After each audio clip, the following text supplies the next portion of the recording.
Welcome to the Counselling Tutor Podcast, the must-listen-to podcast for students of counselling and psychotherapy. Here are your hosts, Rory Lees-Oakes and Ken Kelly.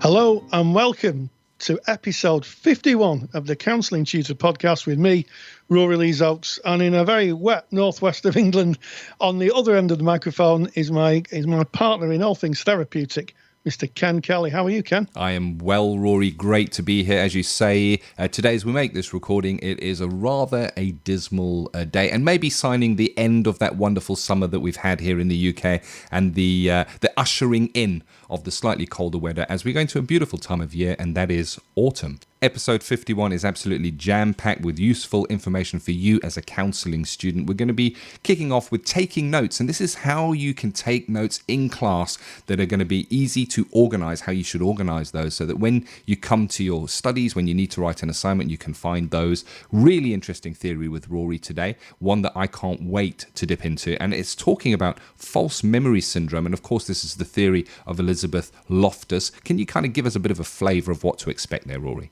Well, yeah, Ken, what I'm going to do is I'm going to do an experiment, Ken, and I want you to help me. Can you help me with my experiment? Of course, Ken. Okay, so what I'm going to do, and I'm going to ask you, the listener, if you're at home or in your car, I'm going to give out a series of words, and I don't want you to write them down. I especially don't want you to write them down if you're driving. That could be quite dangerous. So I'm going to give you a list of words, and I want you to try and remember them. And all I'm going to say is we're going to come back to those words. So are you ready, Ken, for this list of words? Hit me with your list of words, Rory. Okay, I want you to remember these. Don't write them down. I can see if you've got a pencil there, Ken. All right? The list of words is river, bottle, bathe, sea, tap, mineral, ocean, lake, and salt. Okay, so those of you at home, I want you to remember those. And then when we do Theory with Rory, it will all become apparent. That's all I'm going to say. So a mystery has been woven at the beginning of this episode, number 51, and it makes me really look forward to hearing Theory with Rory. Coming out of Theory with Rory, we're going to be ending off by exploring the different ethical bodies. And we speak in the UK, of course, in the United Kingdom, where we make this episode. So we're going to be looking at different ethical bodies and how they might differ one from another. But kicking off, as they say sometimes, as a starter for 10, Rory, with organising your notes. And I remember as a student, you're bombarded with sometimes very new information, quite a lot of it during a lecture, and you've got your handout to refer to. But I liked taking notes. I found if I wrote stuff down, it went into my memory better. I think it was a way of kind of burning that into the memory. But when it did come time to write those assignments, I struggled a bit because I had my notebook and pieces of paper strewn everywhere trying to find the note, and I knew there was something that applied to that bit of theory. How do we organise those notes? Well, here you go, Ken. You made the classic faux pas of trying to write linear notes when your brain isn't wired to be a linear thinker. Right. That's the thing. Our brains aren't wired for linear thinking. It's just a peculiarity of the way our language and how written text is put down. That it's put in lines, but actually our brain thinks more of more firing off different ideas. So here's my first top tip. When you start your subject, so say you're studying Carl Rogers, just as an example. Get yourself a piece of paper and right in the middle, draw a bubble, small bubble, and put Carl Rogers. And then as the lecture's going on, just write bubbles going off. And it's called a mind map. Really, really useful. And what happens is that when you go to revisit your notes, you start off with the central point, which would be the work of Carl Rogers. And then you've got all these kind of flowing bubbles off with the different ideas. So you could put, Rogers said in 1947, in another bubble, Rogers said that, and then you can connect the bubbles together. So if you have two bubbles, about, say, 1951 and Rogers' paper on the necessary and sufficient conditions, then you can link that to another bubble that says this forms part of his theory.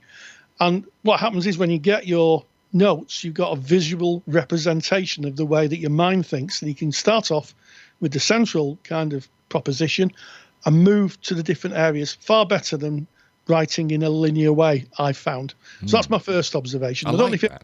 Mind maps, really good. I can see neat. I'm going back to my study days, and I'm looking at all those papers in my mind, all over the desk, and trying to find the information in what you referred to there, and as they are linear notes, trying to look for those keywords to go, is this the piece of paper? And I can well imagine that if you have those mind maps, you've got that, like you say, person-centered theory, and you would kind of have your bubbles going off that, and then I guess each one of those bubbles going off might form its own mind map. So one of them might be the necessary and sufficient conditions. You start another one in the middle, necessary and sufficient conditions, and wow, I really like that, and I can see how easy it is to reference that and to find the information you need at the time that you need it.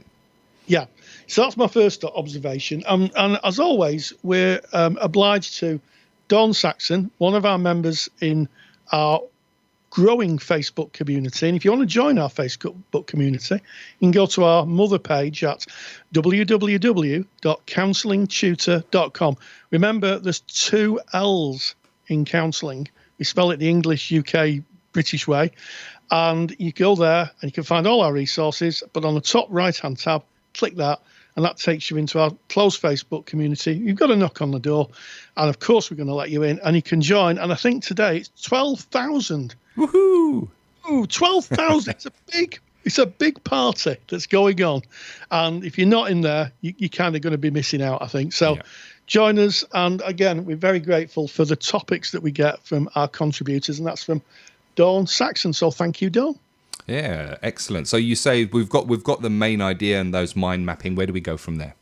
Okay, Ken. Well, I think another really good idea is to find out what the assignment is asking you. So if you can get the assignment, usually the assignments are put up in advance of you being taught. That's how it should be. So the assignment is given out and then the lectures follow.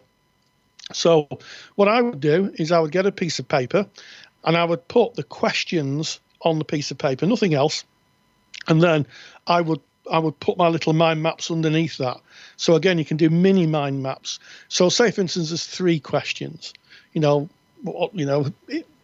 so say, for instance, the question is influential people that informed Roger's work. So underneath that, you can do a little mind map and put all the people's names in.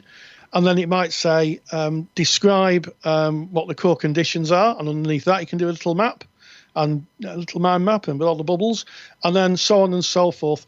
So what happens is when you look at the question, you've virtually written the answers underneath, and all you have to do is join them up with and, if, but, and, of course, put a reference in. Good idea. I like that.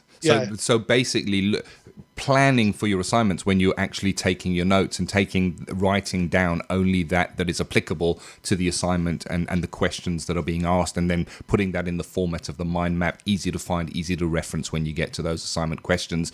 Joining it together, like you say, with the and buts, and you got yourself an assignment there. Good top tip, that, Rory. Thank you. And finally, one really good top tip, because today I think is going to be about memory. A lot of it's going to be about memory. Is that we tend to forget a lot that we've learned. If you think of lectures in class, the way that information's delivered, there's a triangle, and right at the top of the triangle is someone standing doing what they call didactic teaching, which is the old-fashioned way, chalk and talk, and people take notes. And you only retain a tiny amount of information if you're a student with that. Yeah. The really good way of making sure that you're getting that information is what's called vicarious learning, which is right at the bottom of the triangle where you take huge amounts of information in. And that is to get yourself a study buddy and hook up with a study buddy and compare your notes and then add on, because almost certainly what you've seen in the lecture or the activity, someone else will have got something else out of it. So always get yourself a good study buddy. That's really essential, I think. And finally, if you're someone like me who sometimes has a bit of a difficulty with memory for short-term stuff, get your mobile phone, download yourself a voice audio app, and as soon as you go out of class, just find yourself a quiet place and record everything that's in your memory into that, and then play it back. Love it.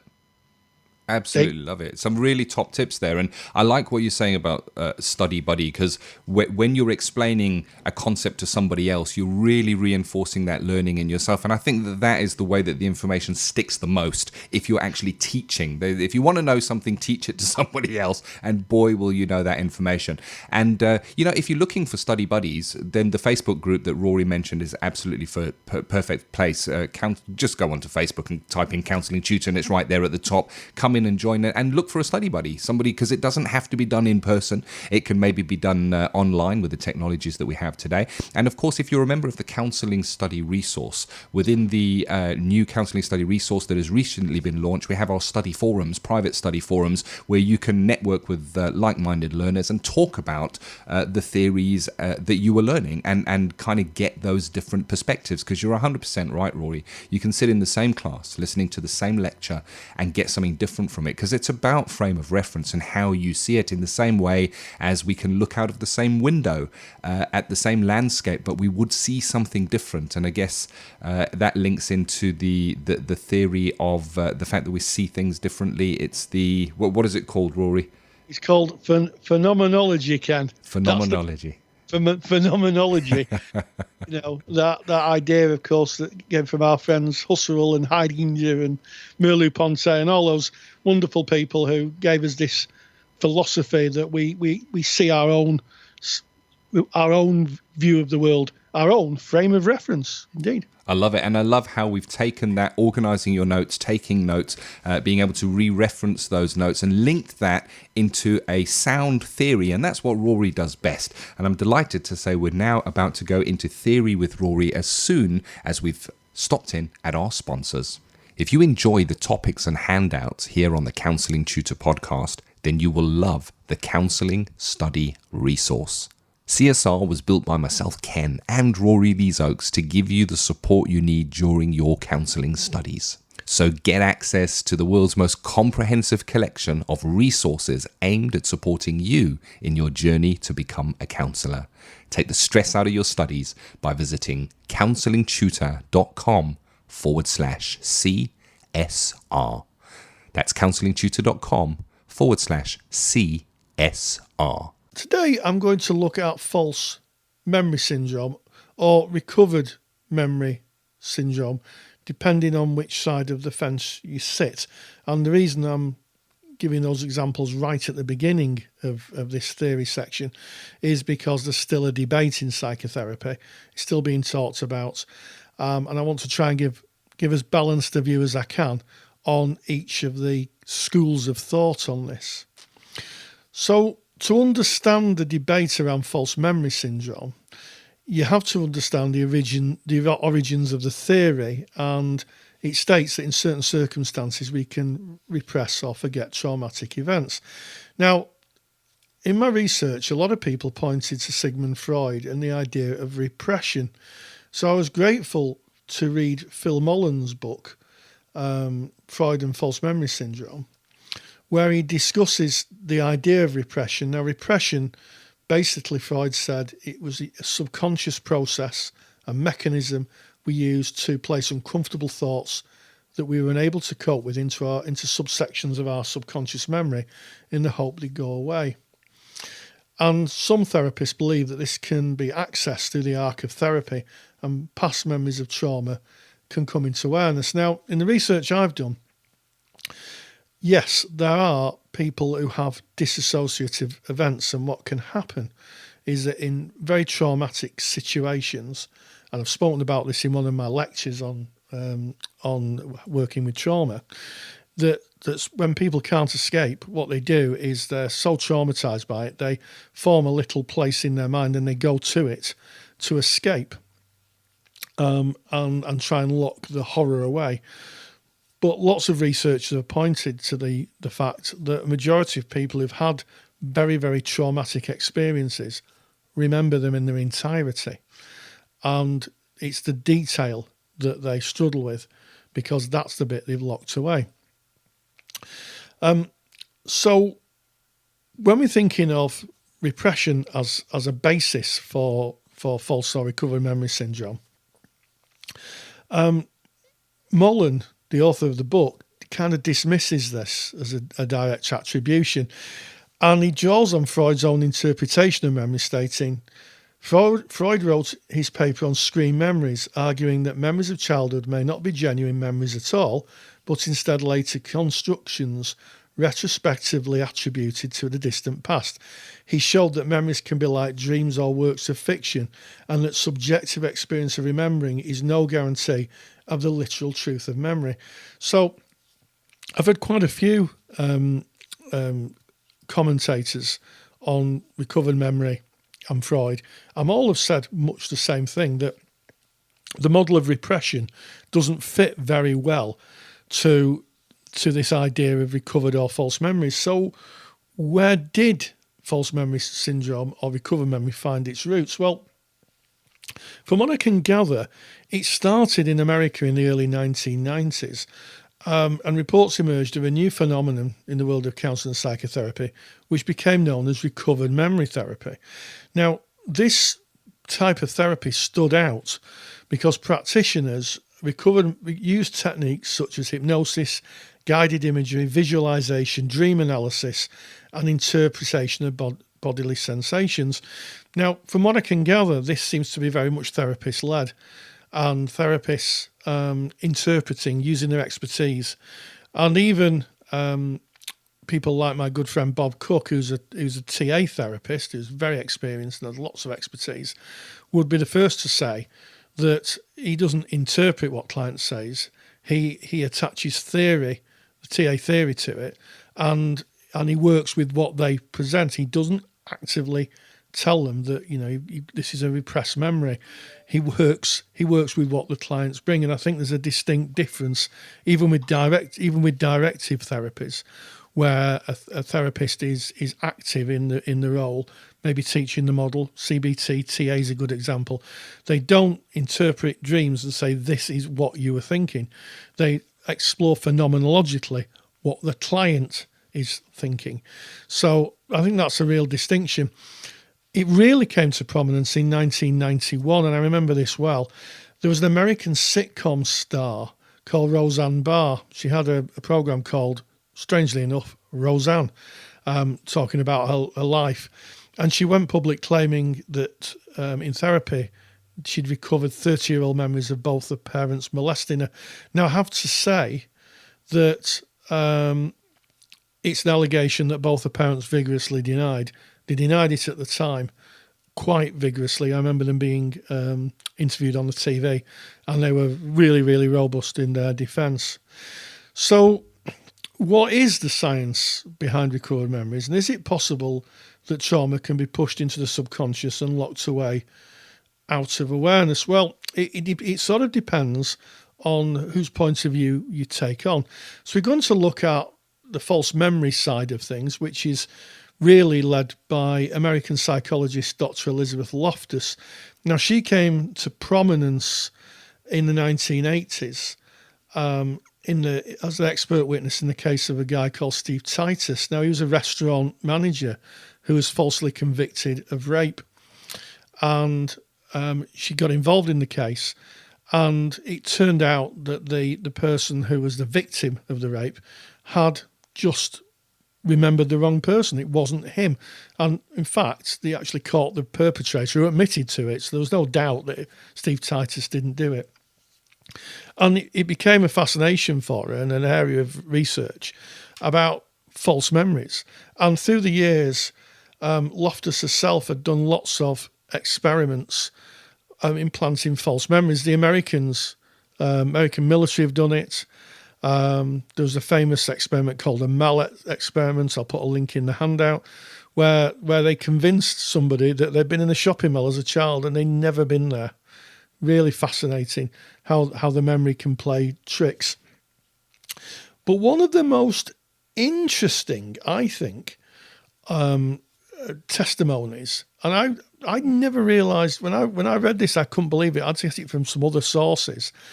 But it was Jean Piaget. Now, Jean Piaget, as you probably know, because everybody at Counselling Tutor are smart people, was a Swiss psychologist who specialised in child development. And he himself had a false memory put into him by his nurse. And he recounts it, and he says, I was sitting in my pram, which my nurse was pushing in the Champs-Elysees, when a man tried to kidnap me. I was held in by a strap fastened around me, while my nurse bravely tried to stand between me and the thief. She received various scratches, and I can still see vaguely those on her face. Then a crowd gathered, a policeman with a short cloak and a white baton came up, and the man took to his heels. I can still see the whole scene and can even place it near the tube station. Now, he goes on to say, when I was about 15 years old, my parents received a letter from my former nurse, and when we talk about nurse, we're talking of nanny, I suspect, saying that she'd been converted to the Salvation Army. She wanted to confess past faults, and in particular to return the watch she'd been given on this occasion. Now, I'm presuming she got a reward. The watch was a reward for protecting the child. She had made up the whole story, faking the scratches, but Piaget remembered everything about what had happened. The memory was indeed false. So, does everybody in the psychotherapeutic community dismiss recovered memories as false? Well, the answer is no. And Loftus herself has been subject of both derision and litigation. There's been threats to this person's life by people who've had memories recovered who think that she's been dismissive or discounting of them. She's had a very famous court case where someone who had got back recovered memories believed that Loftus was using her as an example in a research paper, and she took her to court. That was quite long and protracted. And the debate goes on, and some psychotherapists and clients believe that they have recovered past memories of abuse and stand by the discoveries in the outcomes of therapy. So as a little experiment for yourselves, try to do the little bit of research I did just on the computer. If you type in false memory syndrome, you will find that a lot of the hits that come up are citing scientists. If you type in recovered memory syndrome, you'll find a lot of testimonies from clients. So there seems to be a disparity between what the science community believe to be researched evidence and what some clients believe to be their truth. And I don't want to be discounting of people's truths, you know. So maybe the next question you're asking yourself is, well, Rory, how easy is it to implant a false memory? So to answer that question, I've got to make a little confession. And this confession is this. As I record this podcast, I'm recording it about 5 days after Ken and myself did the opening and closing of the show you're listening to.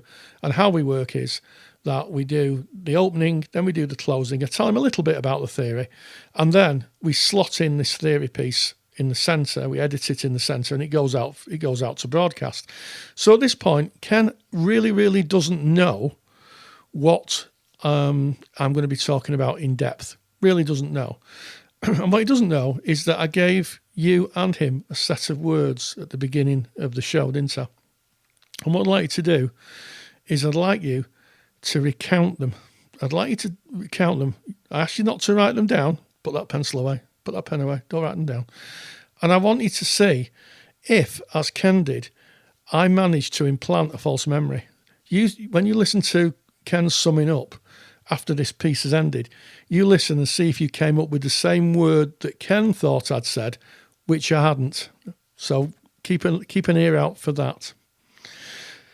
So the next question that people might be asking is, well, as therapists, how do we make sure we don't implant false memories? Well, it would seem to me that false memory therapy is a therapy on its own, and in fact, I've read that some ethical bodies say it's unethical to practice, and it's been quite dismissed through the years by lots of voices in the psychotherapeutic community.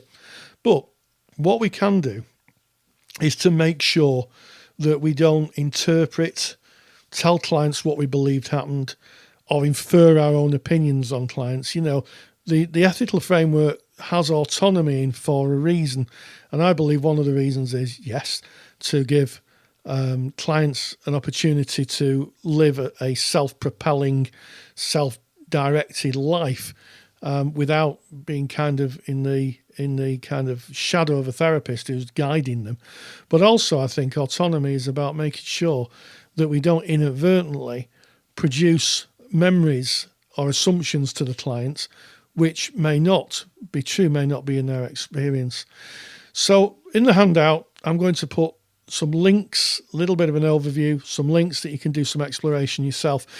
And let's go back to Ken and let's see, because only us, you out there and me, know that I've tried to kind of put a false memory into Ken. So let's go and see if my experiment that we did at the beginning actually works. You know what, Rory? You've really piqued my interest now, because you're speaking about those false memories. And I'm just mindful we kind of started off and you ran that experiment where you gave us that list of words. I've still got them in my memory, and you're going to be checking in with us at the end of today's episode. And this links into those false memories. I know it does, because you've given us a hint about that, but I'd like to see how it does. But if you enjoyed that as much as I did, and you want to get Rory's handout's always of the highest of quality. We're talking about the authority links that you mentioned there, Rory, where you can get that by going to counsellingtutor.com. That's our mother website. Click on the podcast tab from the homepage. Go to episode 51. There you will find the show notes. That's kind of a précis of everything we've talked about today, and you can actually download those authority links, that handout that Rory has created right there from within the page. And of course, if you are a member of the Handouts Vault, you can actually just log into the counselling study resource, and the handout has been added to the vault. So there you go. Great theory with Rory. Thank you for that. And moving on to another question that came up from our Facebook group. And this one is about the difference between the ethical bodies. Yes, and I'm grateful to Emma Clare, who posted in the Facebook page, and she was asking for how to set up private practice as a student, and she got quite a few replies inquiring about, is this ethical and how does that work, and can students take money for private practice? And it generated quite a lot of heat, so I'm going to try and put some light into it today. And it's quite interesting because last week I was over at my good friend Bob Cook, Manchester Institute for Psychotherapy, and I was chatting exactly about this, talking with his learners who are still technically students but are going in to private practice. And this might sound a little bit alarming to some people, but the fact of the matter is that counselling is a very wide group of people. We're a very mixed economy. And I'm going to explain just a little bit about the differences. But before I do that, Ken, do you know how many bodies there are for counselling in the UK? I know there's a lot, and it's really interesting because when we speak about ethical bodies, and I'm going to acknowledge here on the Counselling Tutor podcast and on Counselling Tutor itself, we generally refer to the BACP, but there are a lot more than one would think. Do you have the exact number there, Rory? It just so happens I've got a list here, Ken. I thought you might. This isn't a definitive list. This is on our website. We'll pop a link into the webpage. But here we go. So you've got the British Association for Behavioural and Cognitive Psychotherapists, the British Psychoanalytical Council, College of Sexual Relationship Therapists, Counselling and Psychotherapy in Scotland, which is COSCA, Federation of Drug and Alcohol Professionals, Healthcare Professionals Council, Irish Association for Counselling and Psychotherapy, United Kingdom Council for Psychotherapists, that's UKCP, the National Counselling Society, which is the NCS, and the UK Association of Humanistic Psychological Practitioners. And we haven't even got on to our colleagues in psychology, or UCARTA, which is the United Kingdom Association for Transactional Analysis. Wow. And that wasn't even including the BACP in that list there. It is a comprehensive list. And of course, that list that Rory has just mentioned will be available from today's episode show notes. So if you want to have that, because it's gold, if you're comparing and contrasting different ethical frameworks for an assignment, which is a question that is commonly asked, you want to have these links. And you can get that, of course, from counselingtutor.com, episode 51 podcast. You know where to find that. Go and get that download. Yeah, go and get that download. Have a look at that. And I think one of the difficulties is, or one of the challenges is that when you're a student, you're probably seeing quite a narrow view initially in training of what counselling and psychotherapy is, because you're maybe doing a counselling course. It'll be BACP. That's what you'll be taught, and to be fair, that's what you will know. However, one of the questions that comes up all the time in the Facebook group is, what's the difference between counselling and psychotherapy? Yep. Well, it's a really interesting one. The BACP themselves, in their own literatures, don't differentiate, but there is a difference, and I'm going to share what that difference is. The difference is that a psychotherapy training is typically 650 hours, whereas counselling training is usually 450. So that's a lot more training. It's usually a lot more in depth, and it lasts a lot longer. The typical route for people who counsel is concepts, level 2 course, maybe a level 3 skills course, and then on to a 2-year diploma. Yeah. With psychotherapy training, you do up to the skills, and then can be up to a 7-year course. So the first 2 years are clinical practice, where you're literally doing the diploma. And then, and I was speaking to Bob Cook last night about this, what happens is that you then pass what they call a clinical competencies. You then go out into a placement, for a time. And then as you're moving through the arc of your training, at some point you set up in private practice. And one of the things the students were struggling with was that because a lot of the websites that set themselves up directories for counsellors won't accept you unless you're qualified. But actually, it's custom and practice in the psychotherapy world to work privately as a student. So you would declare that, and you have quite a high ratio of supervision as well. It's a really high ratio of supervision, far higher than we would have in counselling. That is considered custom and practice, and it just goes to show what economy we've got, what a mixed economy we've got. But that is quite the norm in psychotherapy. Yeah. But it does feel counterintuitive because, the BACP don't recommend that people are paid while they're students. They have a statement on it. But that's it. And one of the things to consider is in the UK, there's no regulation. Next door's cat can set up as a therapist. Don't think they get very far, but they can do. But there's no regulation, so we're a very mixed economy. But that is the big difference, and it just goes to show when you start to look in to all the different bodies and warding bodies, ethical bodies. It's quite wide, Ken. It really is wide. It is, and you're touching on some differences there, and I love the reference to Whiskers confidential counselling that you made there with next door's cat in practice, because there is no regulation, and we may be moving towards regulation, but they've been saying that for some time as well. And the question you started was what is the difference between counselling and psychotherapy? And my stock answer for that is it depends who you ask.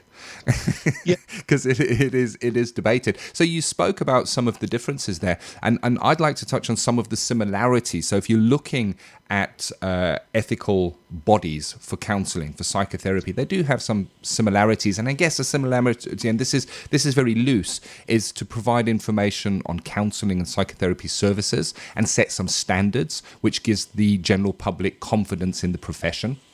There should be some kind of a route to complain if they feel dissatisfied. That's the public. And if that complaint is heard and upheld by a board, there could be some kind of a sanctioning or a preventing you from continue to practice, at least underneath that ethical body.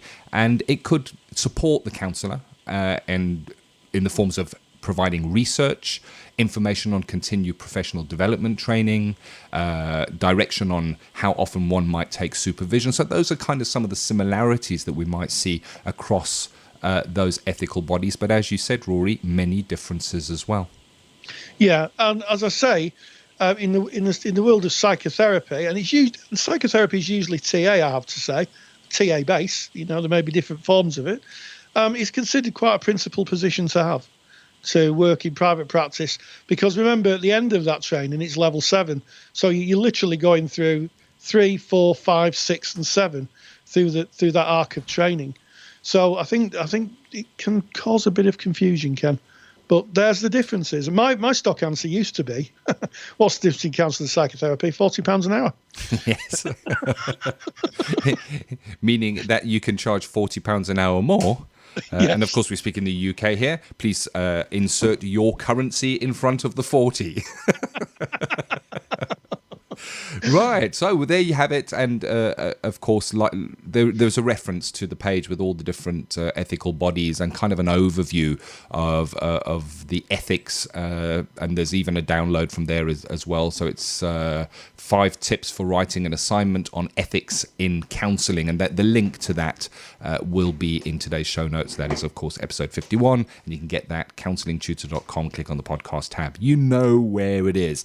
But I'm excited as we come to the end. I'm going to do the review, and then I'm interested in that list of words. It's been on my mind the whole time, Rory. So we started episode 51 with Rory outlining a list of words. More on that in just a moment. We looked at organising your notes, how you can take notes and organise them within your studies for easy reference when you come to write your assignments. False memory syndrome. Oh, see how that links in with that list of words, Elizabeth Loftus, and of course looking at those differing ethical bodies, some similarities and some quite stark differences there. So you got me. I want to know, Rory. I want to know. What do I do now?